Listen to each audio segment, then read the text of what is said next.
Hello everyone, welcome to open academy. दोस्तों एक बार फिर से आज हम आपके सामने हैं अपने एक नए सेशन जो अपनी एक सीरीज़ है उत्तर प्रदेश स्पेशल सीरीज। इसके अंतर्गत दोस्तों ये यूपी स्पेशल सीरीज जो है इसके अंतर्गत आज हमारा जो लेक्चर है दोस्तों, आज हमारी जो क्लास है वो 7वीं क्लास है। इसमें हम यूपी स्पेशल को पढ़ते हैं, यूपी स्पेशल का स्टैटिक पोर्शन और उसके बाद करंट अफेयर के कुछ प्रश्न देखते हैं। ठीक है, आने वाले जितने भी एग्ज़ाम हैं दोस्तों उसमें एक प्रीलिम बूस्टर की तरह ये काम करेगा। जो एग्ज़ाम में जो यूपी स्पेशल के क्वेश्चंस रहते हैं और जो करंट अफेयर के क्वेश्चन रहते हैं यूपी के स्टेट के, वो आप अच्छे से उनको टैकल कर पाएंगे। तो आइए शुरू करते हैं आज की क्लास। दोस्तों एक मैं बात बता दूं, आज की जो क्लास है इसकी पीडीएफ दोस्तों आपको हमारे टेलीग्राम चैनल पर मिल जाएगी। डिस्क्रिप्शन में जो लिंक है उसके द्वारा आप लोग टेलीग्राम चैनल को ज्वाइन करके वहाँ से पीडीएफ को प्राप्त कर सकते हैं। जो पीडीएफ में क्वेश्चन आंसर रहते हैं उनके आंसर आपको वीडियो में देखने को मिलेंगे, तो आपको पहले वीडियो देखना होगा जिससे कि आप उनके आंसर को पता कर पाएँ। ठीक है, क्योंकि हमने पीडीएफ में आंसर नहीं डाले हैं। आइए शुरू करते हैं हमारी स्टैटिक की क्लास में। आज हम नहर तंत्र को देखने वाले हैं, उत्तर प्रदेश के नहर तंत्र को।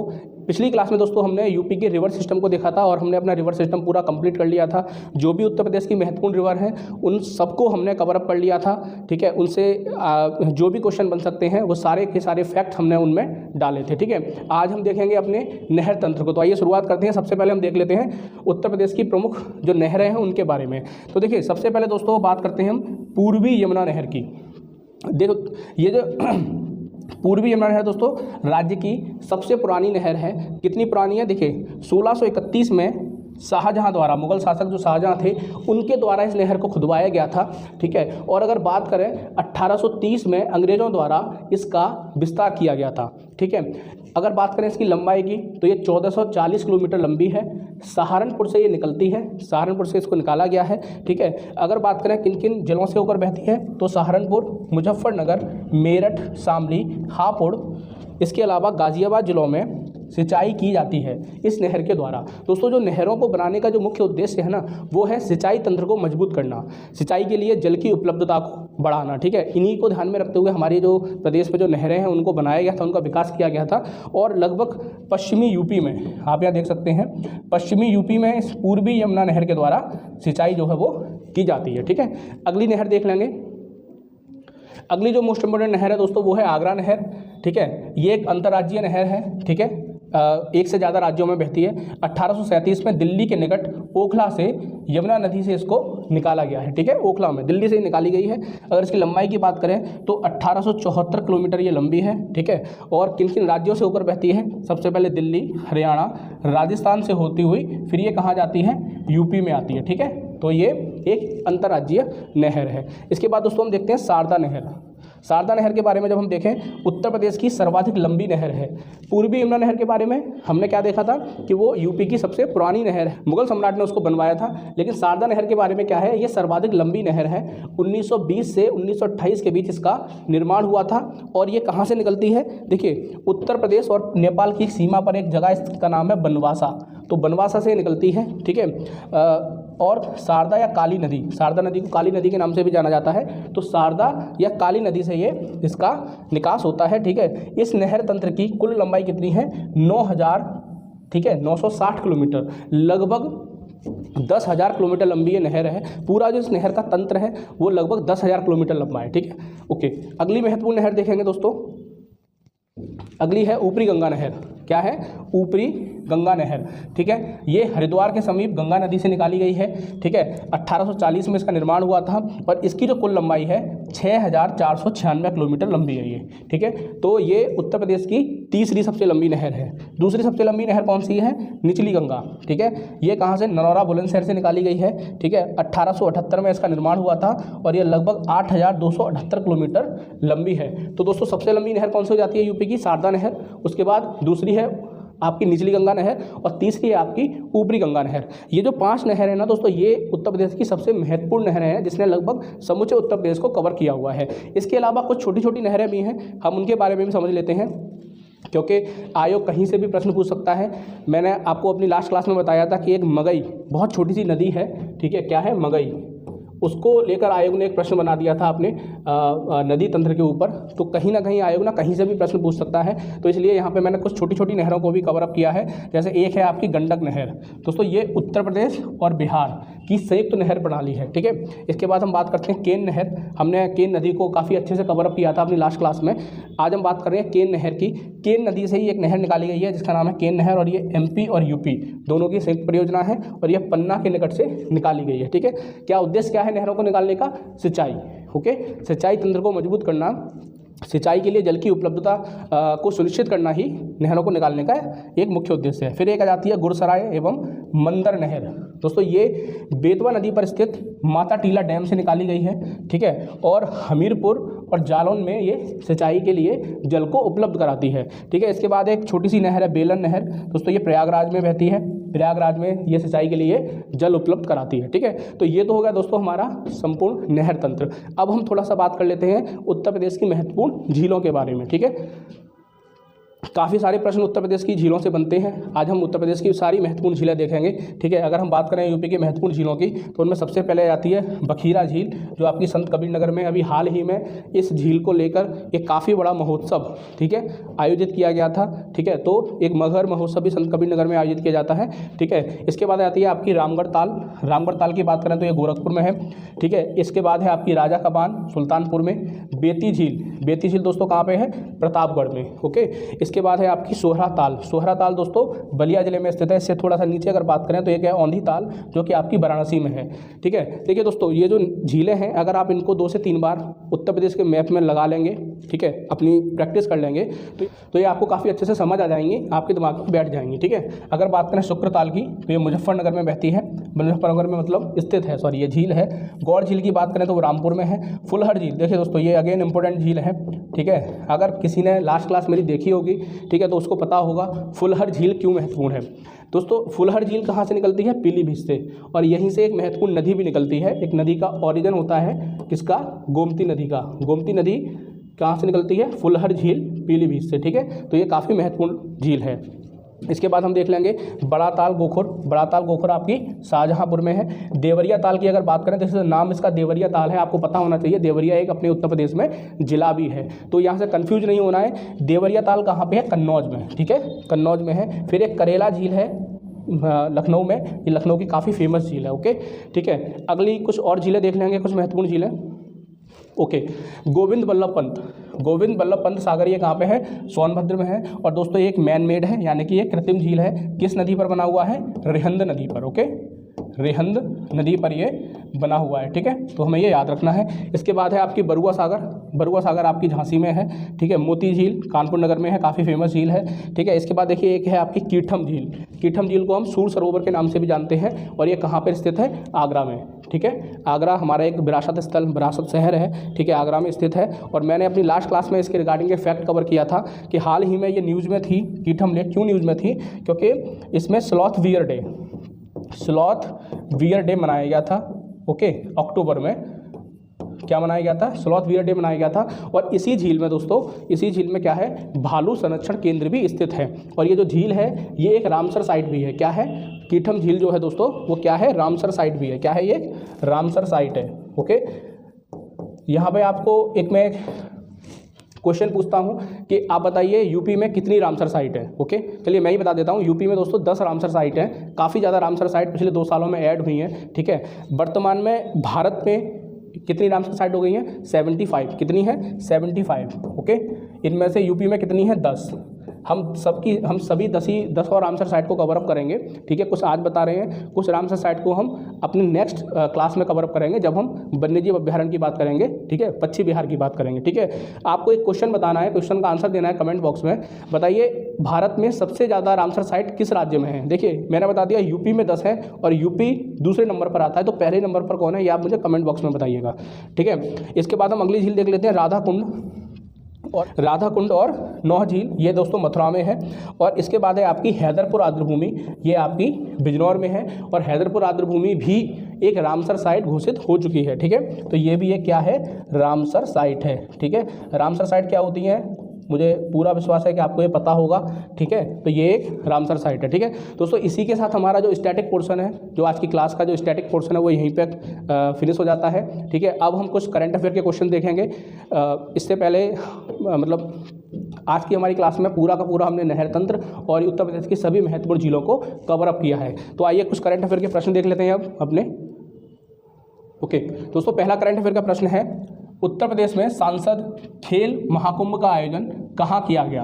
ओके, तो हम प्रश्न इसके ऑप्शन देख लेते हैं। ऑप्शन है बस्ती, भदोई, महाराजगंज और देवरिया। तो दोस्तों इसका आंसर क्या हो जाएगा, इसका आंसर हो जाएगा बस्ती। बस्ती में जो बस्ती के सांसद हैं हरीश द्विवेदी, कौन है, हरीश द्विवेदी द्वारा पिछले 2 वर्षों से, कितने, पिछले 2 वर्षों से सांसद खेल महाकुंभ का आयोजन किया जा रहा है। तो ये इसका दूसरा संस्करण था। और दोस्तों ये इसका क्या था, दूसरा संस्करण था। इसका जो उद्घाटन है वो वर्चुअल तरीके से किसने किया था, प्रधानमंत्री मोदी जी द्वारा किया गया था। कहाँ पे, बस्ती में, ठीक है।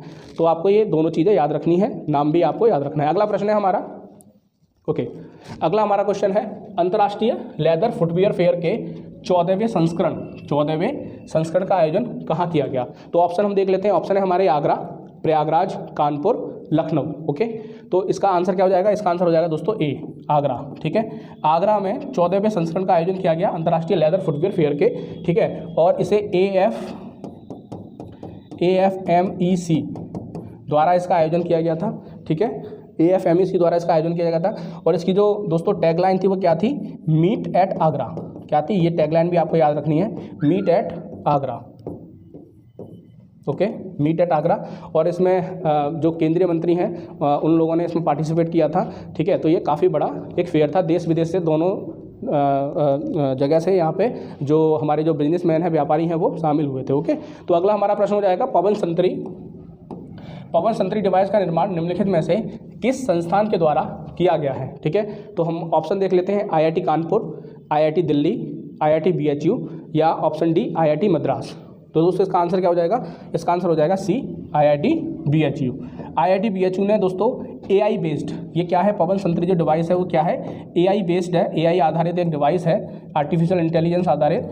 और इस डिवाइस से क्या होगा दोस्तों, मैं आपको बता देता हूँ। ये डिवाइस जब आपके मोबाइल से आप कनेक्टेड होगी, जब ऑन होगी, तो जब भी कोई व्यक्ति जिसके पास ये डिवाइस कनेक्टेड है वो जब बाहर निकलेगा तो जिस पर्टिकुलर प्लेस पर वो जाएगा उस पर्टिकुलर प्लेस पर वायु का प्रदूषण कितना है, ठीक है, वायु का एयर पॉल्यूशन कितना है, वायु का प्रदूषण कितना है, तो ये डिवाइस बता देगी, ठीक है। और कैसे बताएगी, उस व्यक्ति को मैसेज मिलेगा और एक ईमेल मिलेगा। तो मैसेज और ईमेल के माध्यम से वायु प्रदूषण जो है, एयर पॉल्यूशन, उसकी मात्रा को ये डिवाइस बता देगी। क्या, पवन संतरी, ये नाम याद रखना है, पवन संतरी, ठीक है। नेक्स्ट क्वेश्चन है, हाल ही में आई रिपोर्ट के अनुसार फल सब्जी उत्पादन में उत्तर प्रदेश का भारत में कौन सा स्थान है, ठीक है।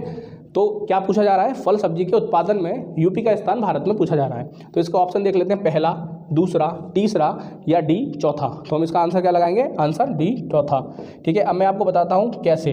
देखिए, ये जो फल सब्जी उत्पादन की बात की जा रही है ना, ये मूल्य के हिसाब से की जा रही है, मूल्य के हिसाब से, ठीक है। वैसे आपको पता होना चाहिए कि सब्जी उत्पादन में उत्तर प्रदेश का पहला स्थान है, लेकिन जब हम मूल्य के हिसाब से बात करते हैं और फल और सब्जी दोनों को कंबाइन कर देते हैं तो यूपी का स्थान कितना हो जाता है, चौथा। ये किसने बताया, कृषि वानिकी एवं मत्स्य उत्पादन रिपोर्ट के अनुसार ये पता चला है, ठीक है। तो इसमें क्या है कि पहले जो यूपी का जो हिस्सेदारी थी वो 72% थी और ये बढ़कर कितनी हो गई है, ये हो गई है आपकी 9.4%, ठीक है। कुल हिस्सेदारी में फल सब्जी उत्पादन में 9.4% किसके हिसाब से, मूल्य के हिसाब से। तो आपको ये फैक्ट याद रखना है, मूल्य के हिसाब से, ठीक है। इसके बाद हम देखते हैं international sports city Uttar Pradesh में कहाँ बनने जा रही है, ठीक है। तो ऑप्शन देख लेते हैं, झांसी, मेरठ, गाजियाबाद या ऑप्शन डी, गोरखपुर। तो दोस्तों इसका आंसर क्या हो जाएगा, डी, गोरखपुर। आंसर हो जाएगा इसका डी, गोरखपुर। हाल ही में सरकार ने ये डिसाइड किया है कि एक अंतर्राष्ट्रीय स्पोर्ट्स सिटी का निर्माण किया जाएगा गोरखपुर में। कितने जगह में, 200 एकड़ जगह में, ठीक है, 200 एकड़ जगह में किया जाएगा। और सभी विश्व स्तरीय सुविधाएं, ठीक है, सभी खेल के लिए अलग से स्टेडियम इस पर्टिकुलर सिटी में बनाए जाएंगे, ठीक है। आपको दोस्तों कंफ्यूज ये नहीं करना है, ये बात की जा रही है स्पोर्ट्स सिटी की, ठीक है। हाल ही में उत्तर प्रदेश में एक स्पोर्ट्स यूनिवर्सिटी भी बनी है, जो कहाँ बनी है, मेरठ में बनी है, ठीक है। तो आपको इससे कंफ्यूज नहीं होना है, प्रश्न को आपको पहले अच्छे से समझना है कि स्पोर्ट्स सिटी पूछी गई है, अंतर्राष्ट्रीय स्पोर्ट्स सिटी या फिर स्पोर्ट्स यूनिवर्सिटी पूछी गई है, ठीक है। तो ये पिछले साल का करंट अफेयर था, मेरठ वाला, ठीक है। तो आपको याद रखना है। अगला प्रश्न दोस्तों, निम्नलिखित में से किस व्यक्ति ने साइकिल से माउंट फ्रेंडशिप की चोटी को फतह करने का रिकॉर्ड बनाया है? ठीक है, तो पहले हम ऑप्शन देख लेते हैं। श्याम सिंह राठौर, विक्रम कुमार यादव, मुमताज खान, और ऑप्शन डी है उमा सिंह। इसका आंसर हो जाएगा दोस्तों डी ऑप्शन, उमा सिंह। उमा सिंह जो गोरखपुर के रहने वाले हैं दोस्तों, गोरखपुर से आते हैं, ये गोरखपुर के रहने वाले हैं। इन्होंने माउंट फ्रेंडशिप को चढ़ा है, किससे फतह किया है? साइकिल से। देखिए पैदल काफ़ी सारे लोगों ने किया है। माउंट फ्रेंडशिप कहाँ पे है? माउंट फ्रेंडशिप कहाँ पे है? ये आपका मनाली में। कहाँ पे है? मनाली में। ओके, और इसकी ऊंचाई कितनी है? लगभग 14,376 फीट।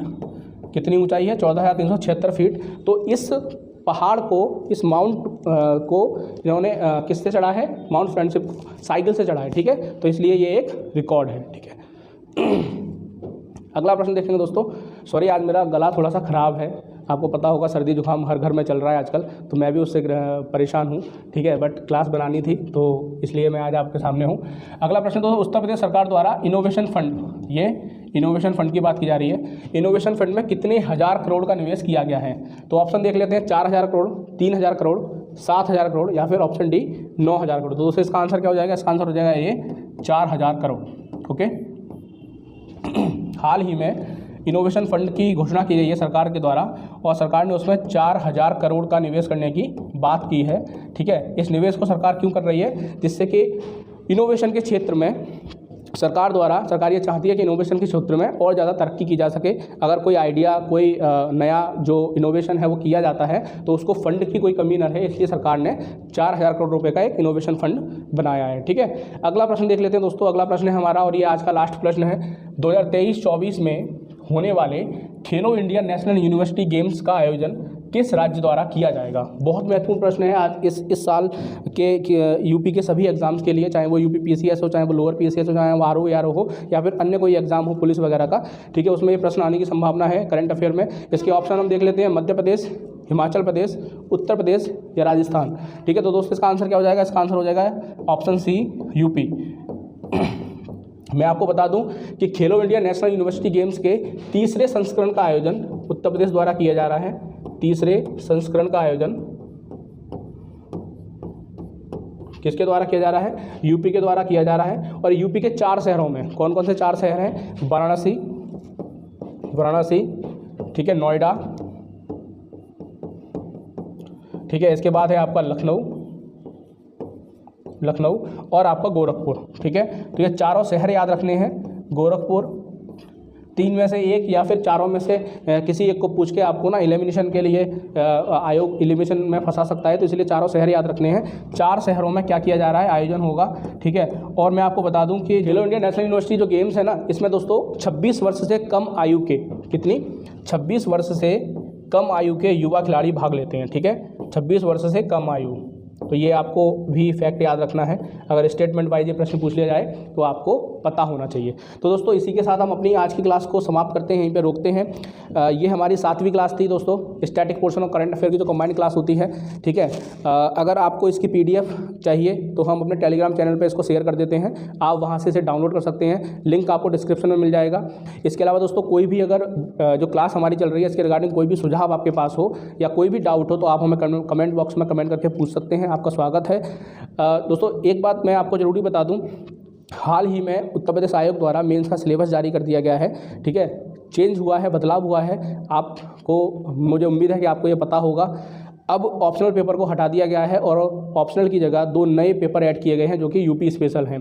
तो अब कहीं ना कहीं उत्तर प्रदेश जो लोक सेवा आयोग है उसका भी अन्य राज्यों की तरह जो झुकाव है वो स्टेट के ऊपर ज़्यादा हो रहा है। तो ऐसी स्थिति में आपको ये पहले से तैयार करके रहना चाहिए कि इस बार प्रीलिम्स में भी कहीं ना कहीं यूपी स्पेशल के जो क्वेश्चन है, चाहे वो करंट अफेयर के हों, चाहे वो स्टैटिक यूपी की GS हो, उसके प्रश्न की संख्या हमें ज़्यादा देखने को मिल सकती है। ठीक है, तो ये चीज़ आप पहले से तैयार करके रखिए।